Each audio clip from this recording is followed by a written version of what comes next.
খেলার দুনিয়ার সব রকম খবরাখবর পাওয়ার জন্য চ্যানেলটিকে আজই সাবস্ক্রাইব করে রাখুন। লর্ডস টেস্টে 2 ইনিংসেই 100 রান করেছিলেন রুট এবং অ্যাটকিনসনের কাছে এই টেস্ট সারা জীবন স্মরণীয় হয়ে থাকবে। অ্যাটকিনসন প্রথম ইনিংসে ব্যাট হাতে করেছিলেন 100 রান ও দ্বিতীয় ইনিংসে নিয়েছিলেন 5 উইকেট।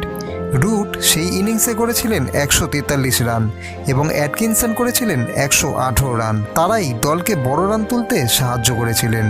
সেই রানের বোঝা মাথায় নিয়ে ব্যাট করতে নেমে শ্রীলঙ্কার ইনিংস শেষ হয়ে গেছিল 196 রানে। 200 রানের উপরে লিড পেয়েও দ্বিতীয় ইনিংসে ব্যাট করতে নেমেছিল ইংল্যান্ড। সেই ইনিংসে 251 রান তুলে শ্রীলঙ্কার সামনে 483 রানের লক্ষ্য রেখেছিল তারা। সেই ইনিংসেও 100 রান করেছিলেন রুট। 483 রানের লক্ষ্য শ্রীলঙ্কার জন্য যথেষ্ট কঠিন ছিল। এদিন শ্রীলঙ্কা শেষ হয়ে গেল 292 রানে। এখনও বাকি রয়েছে তৃতীয় টেস্ট।